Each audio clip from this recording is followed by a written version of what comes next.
Pag-aaralan daw ng Albay Provincial Government at ng PHIVOLCS kung itataas na sa Alert Level 4 o palalawigin ang danger zone dahil po sa pagtindi ng aktibidad ng Bulkang Mayon. Sa tala ng PHIVOLCS sa nakalipas na 24 oras, may dumaloy na lava sa 3 galis ng bulkan. Naitala rin ng mahigit 4 tarang rockfall events at 4 na pagdalo ng pyroclastic density currents o uson. Balitang hatid ni Bea Pinlac. Pasok na! Nagmamadaling tumakbo palayo ang mga guest at tauhan ng hotel na ito sa Kamalig Albay nung Sabado dahil sa dambuhalang buga ng abo galing sa nag-aalborotong Mayon Volcano. Natabunan ng abo ang mga kalsada, sasakyan, motorista, pananim, pati mga hayop sa bukid. Hanggang kahapon, nagmistulang disyerto pa rin sa Kamalig. Bumuga muli ng abo ang Mayon, pati mga bahay, pinasok na rin ng abo. Halos zero visibility pa rin ang ilang kalsada. Akala namin ulan. Sa loob kami. Nang tiningnan ko sa labas, may mga buhangin pong mga maliliit na buhangin. Ay, hindi ito ulan. Ano? Yung Mayon. Tapos kumapal na po yung usok. Kailangan namin linisin kasi una-una, may pasyente po ako sa loob. Tapos may bata. Kailangan namin i-isolate yun. Linisin muna. Tapos, saka kami makakagalaw-galaw ng maigi. Si Nanay Amelia, nanginginig pa ang mga tuhod matapos daw niyang tumakbo palayo sa bumabagsak na abo. Lumikas siya kahapon kasama ang asawa at anak na person with disability. Kaya hindi ko naman maiwan. Kaya sabi ko, dapat umado na pumunta na dito. Dahil baka maulit pa sabi ko. Parang nawala na ako ng hininga. Tatsingin ng takbo ko. Takot talaga ako. Matagal na. Lagi na yan namin na-experience yan. Mahirap talaga pag nandyan ka sa Mayon. Makulimlim at balot din sa abo ang ilang bahagi ng ginubatan. Malaking perwisyo yan. Yung anak ko, may asma yung pati. Mayroon asma. Palagi siya may mask. Problemado rin ang mga residente sa supply ng malinis na tubig. Kaya nagsasagawa ng water rationing at kinukumpuni na ang mga linya ng tubig. Pag summer, nagkakaproblema na kami, mas lalo pa ngayon. Mas maggrabe ang demand kasi nagpa-flushing and syempre ito yung mga fire truck natin doon ang kinukunan din yung mga sa fire hydrant. Malubha ang pinsalang dulot ng ashfall sa agrikultura ng probinsya. Hindi lang yung livestock, pati yung mga pananim. Lalo na yung mga palay. Ito ngayon ang medyo nag-worry ako dahil mataba na. Madali na yun nanihin. Ang ilang pananim na aanihin na sana ngayong linggo, hindi na mapakikinabangan. May mga initial reports na damage na. Lalo po yung mga vegetable, yung mga gulay na madaling maapektuhan. Sa barangay Anoling sa Kamalig, nabalot na ng abo ang mga sakahan. May mga alagang hayop nang namatay dahil sa ashfall. May iba pang nawawala. Mahigit 100 barangay na sa Albay ang apektado ng ashfall. Katumbas ng halos 200,000 individual ayon sa Albay Public Safety and Emergency Office. Mahigit 4,000 roon ang inilikas na. Sa utos ni Pangulong Bongbong Marcos, inikutan ni DPWH Secretary Vince Dizon ang Kamalig at Ginubatan. Hindi pwede yung yagagigang sa tabi ng kalye. Kailangan natin tanggalin kasi kung tatabi mo lang, titigas lang yan, hindi mawawala yan. Diba? So, kailangan linisin, tubigan, hakutin. Magdaragdag ng personnel at mga truck ng bumbero para maklear ang abo sa kalsada at hindi bumara sa mga kanal. Nagpadala rin ng tulong ang mga kalapit na probinsya gaya ng Sorsogon at Camarines Sur. Nasa alert level 3 pa rin o magmatic unrest ang Mayon. Bawal pa rin pumasok at lumipad sa 6-kilometer permanent danger zone. Strongly discouraged ang non-essential travel malapit sa bulkan, batay sa abiso ng Department of Tourism. Bea Pinlac, nagbabalita para sa GMA News.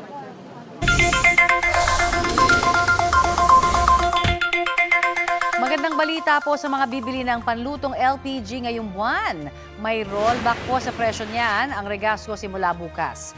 2 pesos ang bawas sa kada kilo o katumbas ng 22 pesos kada 11 kilogram na tangke. Resulta raw yan ng patuloy na pagbaba ng presyo ng krudo na nagpapababa rin ng shipping cost. Sa gitna ng mainit na weekend, binaha ang ilang panig ng Mindanao. Mula bundok, dumaos-dos ang tubig hanggang sa National Highway sa Alamada, Cotabato. Natangay ng tubig ang sangkaterbang putik at mga bato. Stranded ang maraming motorista. Nagtagal ng ilang oras bago tuluyang humupa ang baha.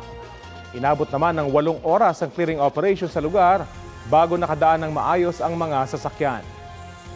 Nalubog din sa baha ang maraming bahay at taniman sa Northern Kabuntalan, Maguindanao del Norte dahil sa umapaw na ilog kasunod ng ulan. Ayon sa Pag-asa, ang ulan sa Mindanao at iba pang bahagi ng bansa mula nitong weekend ay epekto ng easterlies. Ngayong Lunes, may tsansa pa rin ng ulan mamayang hapon at gabi base sa rainfall forecast ng Metro Weather. May light to moderate rains na mararanasan sa ilang panig ng Mimaropa Region, Visayas at Mindanao. Posible muli ang heavy to intense rains sa ilang lugar na maaaring magdulot ng baha o landslide. Mababa naman ang tsansa ng ulan dito sa Metro Manila. Magpapatuloy ang mainit at malinsangang panahon. Ayon sa Pag-asa, posibleng pumalo sa danger level na 44 degrees Celsius ang heat index sa Dagupan, Pangasinan. 43 degrees Celsius naman sa Sinait, Ilocos Sur, Lawag, Ilocos Norte at sa Bacnotan, La Union.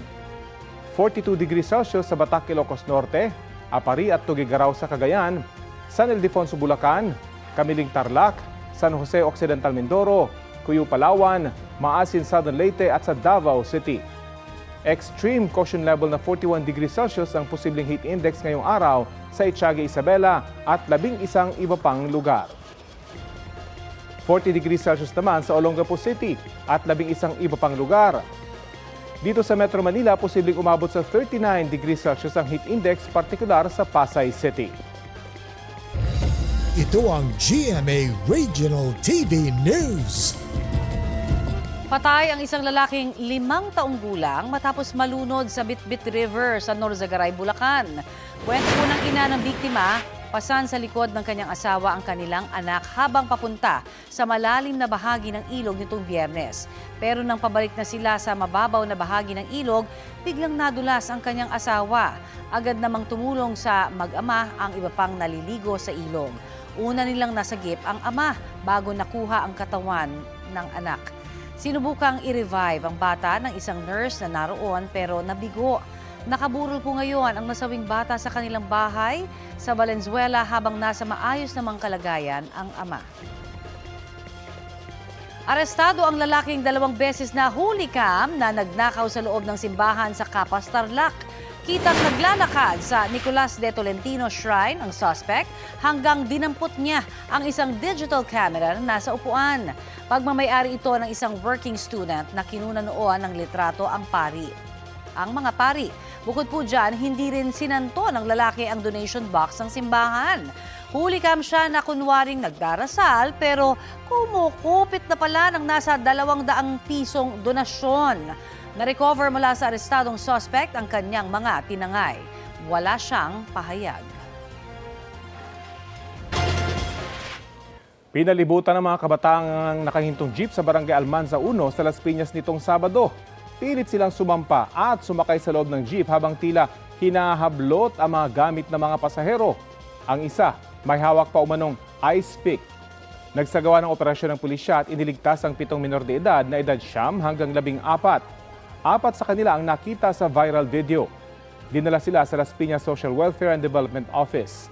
Maayos naman ang kanilang kondisyon. Sa investigasyon ng pulisya, nagkaroon ng hindi pagkakaunawaan matapos tumanggi ang jeepney driver na magsakay ng pasahero. Wala naman daw naiulat na nasaktan o natangay na gamit mula sa mga pasahero ng jeep. Tuloy rin ang kanilang operasyon para masagip ang iba pang bata, kabilang na ang may hawak umano ng ice pick. Hinikayat nila ang mga nabiktima na magsampa ng reklamo para mapanagot ang mga magulang ng mga bata. Mas pinaigting naman ng Barangay Almanza 1 ang pagroronda sa kanilang lugar para matiyak na walang palaboy-laboy ng mga kabataan sa lansangan, lalo na pag 10 oras ng gabi. Hinold up ang isang estudyante sa Antipolo, Rizal. Ang mag-asawang suspect na hulikam pa matapos ang krimen. Balitang hatid ni EJ Gomez. Kuha ang CCTV video na yan sa isang compound sa barangay Inarawan, Antipolo City pasado alas 10 ng gabi noong Martes. Ayon sa barangay, ito ang mga tagpo kasunod ng pang-hold up umano ng isang lalaki sa lugar kasama ang kanyang asawa. Ayun na po, palabas na po sila, yung suspect. Ayun po, makikita pong inabot po ng lalaki dun sa asawa niya. Ayun po yung cellphone. Ito po, yung suspect po, bumalik pa po sila dito. Ayun po, nag-aabang pa po sila, mabibiktima nila. Ito na po yung asawa niya. Ayun po, lalabas na po sila dyan. Ayun na po yung cellphone. Tangay-tangay na po ng suspect. Kinakalikot niya na po yung cellphone. Ayon sa 20 anyos na biktimang accountancy student, pauwi na siya mula sa eskwela nang hold-upin siya. Bigla pong may umarang po sa akin. Tapos tinutukan po niya ako ng weapon. Tapos sinabi niya po sa akin na akin na po yan yung bag mo. Dahil po sa takot ko, binigay ko po agad yung bag ko. Yung cellphone po, nasa loob po siya ng bag. Tinatrauma po talaga. Kasama rin daw sa mga ninakaw ang kanyang wallet, mga ID at ilang gamit sa eskwela. Nasa 10,000 piso raw ang halaga ng mga ito. Natukoy na ng barangay ang mag-asawa na residente ng barangay Inarawan. Nakita po sa CCTV yung mag-asawa na parang may hinihintay. Pero napag-alaman naman po namin na yung lalaki lang po talaga yun ang hold up. Natunto ng 39 anyos na lalaking sospek sa kanilang bahay. Inaresto siya ng mga tanod. Ang mga ninakaw na cellphone at bag, di na na-recover. Naibenta na raw kasi at ginamit na ang pera pang grocery ng mag-asawa. Pagdating namin sa bahay, ang nakita namin sa loob ay yung na mga grocery, bigas, kape, asukal, tapos mga dilata. Ang bulat-latin namin, nakita namin mga rugby, solvent, tapos yung mga plastic na na may mga laman pang rugby nga siya na sa loob na sinisinghot. Ayon pa sa barangay, may record ang lalaking sospek sa paggamit ng ipinagbabawal na gamot. Mariing itinanggi ng sospek ang pang-hold up. Kagagaling lang daw nila sa pamamasada ng jeep nang makunan sila ng CCTV na dumaan sa lugar. Hindi po totoo yun. Kasi wala pong lakas ng loob ng kumain galing sana ako, lalo sa pang-hold up. Sa laki ko na to, sa itsura ko na to, may kakayanan po ba ako mang-hold up? Yung mga rugby na yun, ginagamit po yun. Doon sa nagdidikit po kasi kami doon sa bahay namin. Yung rugby na po yun, ginagamit lang yun sa sapatos na nasira ng asawa ko. Hindi po kami sumisingot ng rugby. Sa custodial facility ng Antipolo Police nakadetain ng sospek na naharap sa reklamong robbery hold-up. EJ Gomez, nagbabalita para sa GMA News.